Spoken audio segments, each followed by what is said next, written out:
President Xi Jinping meets Russian leader Vladimir Putin in Moscow. New U.S. Ambassador to China David Perdue was sworn in at the White House. And the University of Hong Kong invents non-injection vaccines for many types of flu.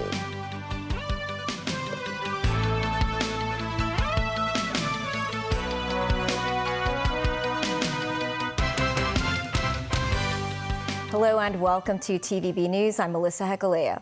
President Xi Jinping is on a 4-day state visit to Russia, where he had meetings with President Vladimir Putin at the Kremlin.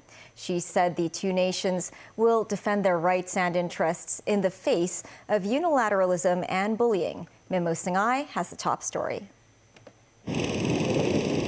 At around 10 a.m. Moscow time, President Xi Jinping arrived at the Kremlin. Russian President Vladimir Putin was there to greet Xi, and the two leaders shook hands. A welcome ceremony was held for Xi before the two held talks.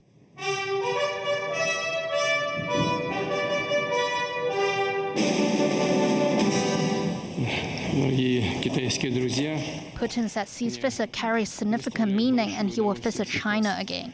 The Russian leader said the two countries continuously developing relations are beneficial to their people. President Xi noted the two leaders had held online meetings and phone conversations this year, keeping the bilateral relations on track. Xi said the relationship between China and Russia is deepening, with more solid cooperations in a new era of bilateral cooperation. Xi added China is ready to work with Russia to safeguard the authority and status of the United Nations, as well as defending the rights and interests of the two countries amid unilateralism and bullying. Xi also said the two nations will jointly promote a correct historical perspective on World War II, an equal, orderly, multipolar world, and a universally inclusive economic globalization. On Friday, Xi will attend the 80th anniversary of Russia's Victory Day celebrations at Moscow's Red Square. The Chinese president arrived at Vnukovo Airport in Moscow at 7 p.m. local time on Wednesday, kicking off his 4-day state visit. Russian Deputy Prime Minister Tatiana Golikova was among the senior government officials who welcomed Xi. Accompanied by Golikova, Xi inspected the honor guard. The 4-day visit marks Xi's 11th trip to Russia since he became China's president. Mimo 9, TVB News. U.S. Treasury Secretary Scott Bessant and U.S. Trade Representative Jameson Greer are set to meet with senior Chinese officials in Switzerland this weekend. China has made the de-escalation of tariffs a requirement for trade negotiations, as U.S. President Donald Trump insists he won't reduce the 145% tariffs on goods from the country. This as a new U.S. ambassador to China, David Perdue, is sworn in at the White House. Perdue previously lived in Hong Kong. Tracy Furness has more. Taking questions from reporters in the Oval Office, US President Donald Trump was not in the mood to negotiate regarding his decision on imposing a high tariff on China. We were losing with China on trade $1 trillion a year, more actually, 1.1, but let's say $1 trillion. You know what we're losing now? Nothing. That's not bad. Mr. President, China says in order to have substantive negotiations, you have to bring down your 145% tariffs. Are you open to pulling back your tariffs in order to get China to the negotiating table? No. And that was not all they disagreed on. China said the U.S. initiated the trade talks this weekend and that its position hasn't changed. Are you still confident you can reach a deal with China? They said we initiated? Well, I think they ought to go back and study their files. Okay. Also in the Oval Office Wednesday, I, David Perdue, do solemnly swear that I will support and defend the Constitution of the United States. David Perdue was sworn in as the new U.S. ambassador to China, a former senator and business executive working in Asia. Perdue previously lived and worked in Hong Kong. As our lead diplomat in Beijing, David will work to promote American interests and stability in the Indo-Pacific, help stop the flood of Chinese fentanyl across our borders, which we have to do. We lost, I believe, 300,000 people last year. Yes, this is a very, very extraordinary man, and you're going to do a fantastic job. And say hello to President Xi when you're over there, please. Tracy Furness, TVB News. Beijing says it is firmly opposed to the United States' cancellation of duty-free access for low-value shipments from China. Ministry of Commerce spokesperson He Yadong says that the move will harm the interests of businesses and consumers in both countries.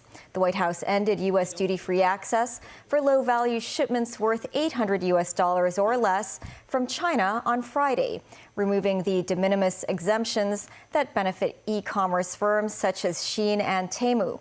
He added that this will not change the rapid development of cross-border e-commerce, saying China is willing to work with all countries to boost the sector. The U.S. Federal Reserve kept its key interest rate unchanged, brushing off President Donald Trump's demands to lower borrowing costs. Hong Kong's banks also kept interest rates unchanged. Daniel Rao reports. The U.S. Federal Reserve kept its key interest rate at 4.3% for the third straight meeting, after cutting it 3 times in a row at the end of last year. Federal Reserve Chairman Jerome Powell said U.S. President Donald Trump's tariffs have dampened consumer and business sentiment, but have yet to noticeably harm the American economy. He stressed the Fed needs to further assess the impact of the tariffs. If the large increases in tariffs that have been announced are sustained, they're likely to generate a rise in inflation, a slowdown in economic growth, and an increase in unemployment. The effects on inflation could be short-lived, reflecting a one-time shift in the price level. It is also possible that the inflationary effects could instead be more persistent. Avoiding that outcome will depend on the size of the tariff effects, on how long it takes for them to pass through fully into prices. For the time being, we're well positioned to wait for greater clarity before considering any adjustments to our policy stance. Many economists and Wall Street investors still expect the Fed will reduce rates this year. However, the sweeping tariffs imposed by Trump have injected much uncertainty into the U.S. economy and the Fed's policies. The Fed's goals are to keep prices stable and maximize employment. Dan Orell, TV News. Local kanji restaurant chain Ocean Empire Food Shop closed down after operating for 33 years. All employment contracts were terminated immediately. Facilities were left inside this Ocean Empire shop in Wan Chai. Meanwhile, 2 leasing notices were put up on Ocean Empire's other shop in Kwun Tong. The company's office in Pho Tan was also deserted. In a letter issued to staff on Wednesday, the company said financial difficulties and worsening business conditions are reasons for terminating their operation. The company said employees should consult the Labor Department for matters related to their labor rights, including unclaimed wages. Established in 1992, Ocean Empire once owned more than 30 branches. Police took away national security fugitive Joe Tays' cousin and his wife for questioning this morning. Sources say officers from the National Security Department took the couple away from their residence in Pho Tan in the morning. The investigation is reportedly focused on whether they had any contact with or provided assistance to Cheng. Tays' cousin left Sha Tin Police Station at around 12:30 this afternoon. His wife completed the investigation about an hour earlier and left Tin Sam Police Station. 62-year-old artist and former singer Joe Tay, also known as Cheng King K, is wanted by the police for a suspected violation of the national security law. He fled to Canada in 2020, just days before the national security law was implemented. A medical research team from the University of Hong Kong has developed a new needle-free vaccine platform against flu viruses. These are available to provide broad protection against different influenza subtypes.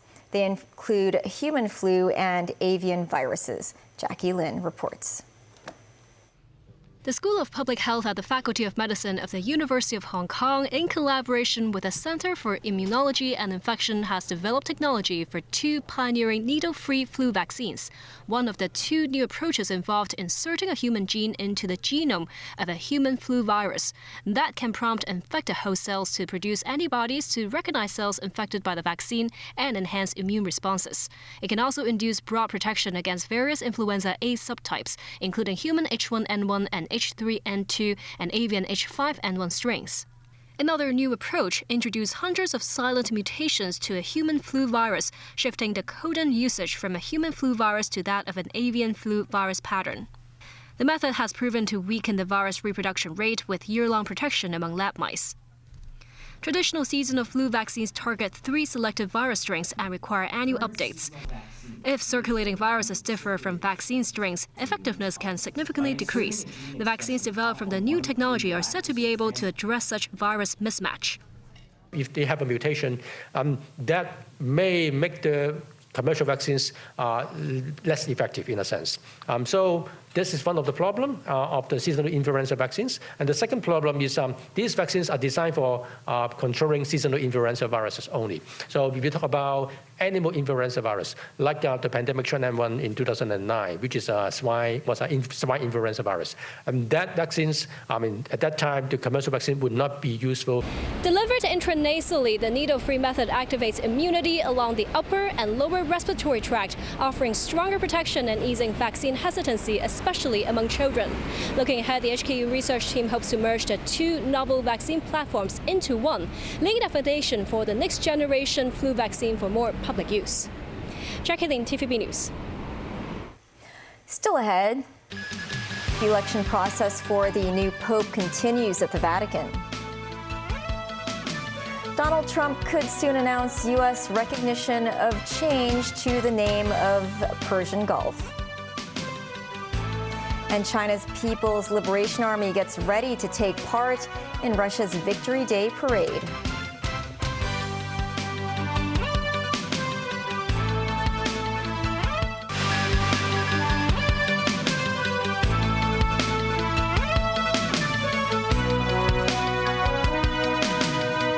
Welcome back. Cardinals failed again Thursday morning to find a successor to Pope Francis, sending black smoke billowing up through the Sistine Chapel chimney after 2 more inconclusive rounds of conclave voting. Up to 4 rounds of voting will take place every day until a new pope is elected. Jackie Lin reports.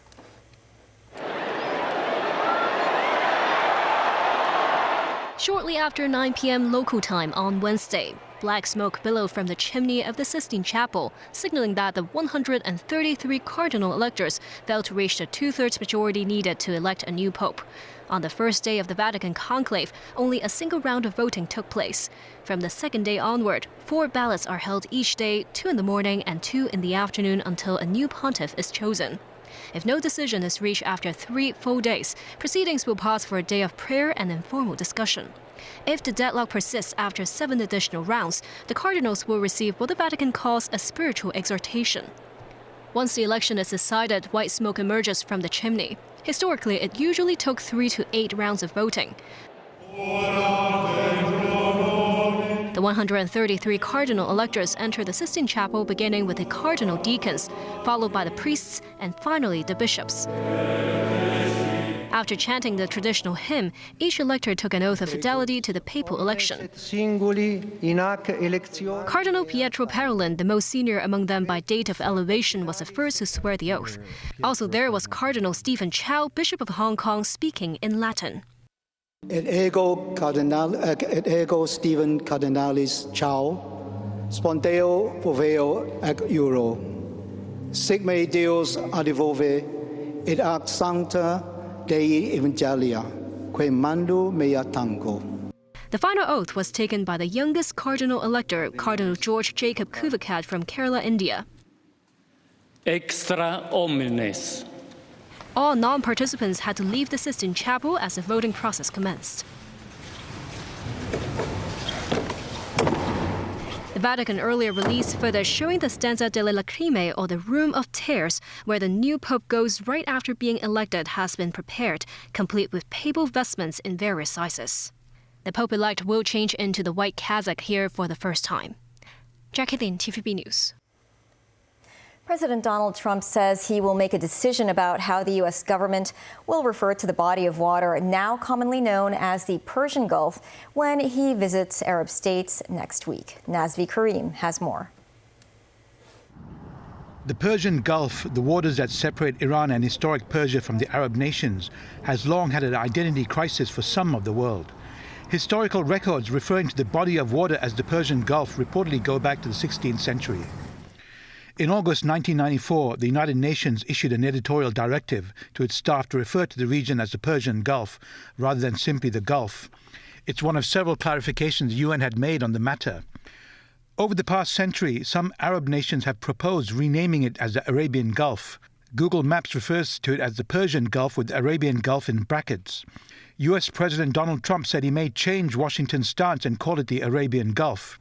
Trump said he expects to be asked about the issue when visiting Arab states next week. Vice President Vance said Russia was asking for too much. Arabian Gulf, are you going to make that announcement on your They're going to ask me about that when I get there, and I'll have to make a decision. So you haven't made a decision yet? I don't want to hurt anybody's feelings. I don't know if feelings are going to be hurt. Why have a case right over here? It's called Gulf of America. And I guess a lot of people get ideas from us. But the Gulf of America was something I thought should have been named a long time ago. I'm going to be given a briefing on that. It was just done, and I'll make a decision. Soon after assuming the presidency in January, Trump said the Gulf of Mexico would now be called the Gulf of America.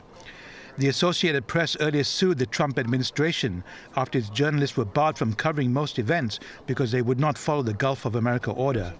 Iran's Foreign Minister Abbas Araghchi said any change would indicate hostile intent towards Iran. Nazvi Karim, TVB News. Russia is set to celebrate its Victory Day on May 9th. TVB News went to Moscow and spoke to some citizens who expressed hope that the Russia-Ukraine war will end soon. This as the People's Liberation Army from China is set to take part in Moscow's parade. Jackie Lin reports. In Moscow, flags aflutter bearing the word victory in Russian. Commemorating Victory Day in Moscow on May 9, 1945, which marks the 80th anniversary of the Soviet Union's role in defeating Nazi Germany in the Great Patriotic War. At Moscow's Red Square, where the Victory Day military parade is set to take place, students from various parts of Russia have come to pay tribute. So this Victory Day is very important for every Russian person because I celebrated all my life, and my grandmother used to be on a war. Every war finally finishing with a peace. So we're really brave that this day will come soon because, of course, everybody tired and we really want to see clear sky above our heads. Our historical celebrate, and we happy to live in Russia. Veterans from the war, including this 99-year-old, are about to join the celebration. He said the day is filled with joy after they made much effort to achieve victory. The Guard of Honor of the Chinese People's Liberation Army will participate in the Victory Day military parade on Moscow's Red Square. They were greeted with much fervor by locals and Chinese students in Russia.